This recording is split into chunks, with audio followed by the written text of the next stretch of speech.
Assalamualaikum warahmatullahi wabarakatuh. Perkenalkan, nama saya Dawani, mahasiswa Prodi Pendidikan Islam Anak Usia Dini Kampus TAI Darul Hikmah.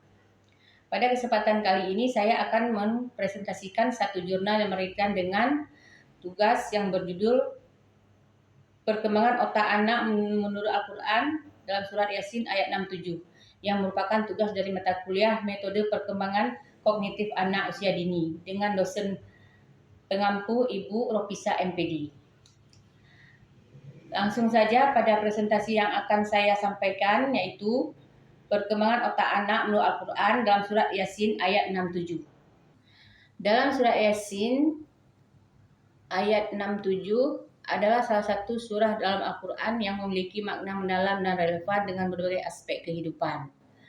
Pada ayat 67 surah ini membahas tentang kekuasaan Allah Subhanahu wa taala dan bagaimana dia dapat mengubah keadaan manusia jika ia berkehendak.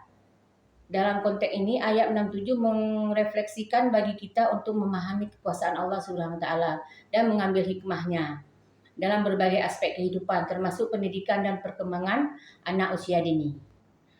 Di dalam surah Yasin ayat 67 yang berbunyi, "Dan jika kami menghendaki, pastilah kami ubah bentuk mereka di tempat mereka berada, sehingga mereka tidak sanggup berjalan lagi dan juga tidak sanggup kembali." Yasin ayat 67. Di mana makna dari surat Yasin ayat 67 tersebut adalah dalam tafsir bin Katsir beberapa ulama seperti Al-Aufi, As-Sandi, Abu Saleh, Al-Hasan, Al-Basri dan Qatadah memberi penjelasan sebagai berikut. Yang pertama, mengubah bentuk Allah Subhanahu wa taala dalam mengubah bentuk manusia menjadi lain seperti batu atau bentuk lainnya. Yang kedua, terduduk di tempat Allah Subhanahu wa taala dapat membuat manusia tidak bisa bergerak atau berjalan lagi. Sedangkan yang ketiga, kehilangan kemampuan, mereka tidak dapat maju atau mundur, tetap berada di tempat. Ayat ini menggambarkan kekuasaan Allah Subhanahu wa taala dan bagaimana ia dapat mengubah keadaan manusia jika ia menghendaki. Action. Di mana kaitannya dengan perkembangan otak anak usia dini? Satu, kekuasaan Allah Subhanahu wa taala. Ayat ini menggambarkan kekuasaan Allah dalam menciptakan dan mengatur alam semesta termasuk perkembangan otak anak. Yang kedua, perubahan dan adaptasi. Ayat ini juga menyebutkan tentang perubahan yang terjadi pada manusia dalam konteks perkembangan otak anak dapat dihubungkan dengan kemampuan otak anak yang beradaptasi dan mengubah melalui pengalaman dan pembelajaran. Ketiga, potensi dan kemampuan. Ayat ini dapat mengingatkan orang tua dan pendidik untuk memahami potensi dan kemampuan unik setiap anak. Hal ini dapat memberi simulasi dan dukungan yang tepat untuk perkembangan otaknya.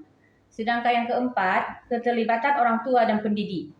Ayat ini dapat menginspirasikan orang tua dan pendidik untuk berperan aktif dalam membantu perkembangan anak, termasuk perkembangan otaknya, dengan memberikan lingkungan yang mendukung dan simulasi yang tepat. Demikianlah presentasi dari saya tentang perkembangan otak anak usia dini yang terkandung dalam Al-Quran pada surah Yasin ayat 7.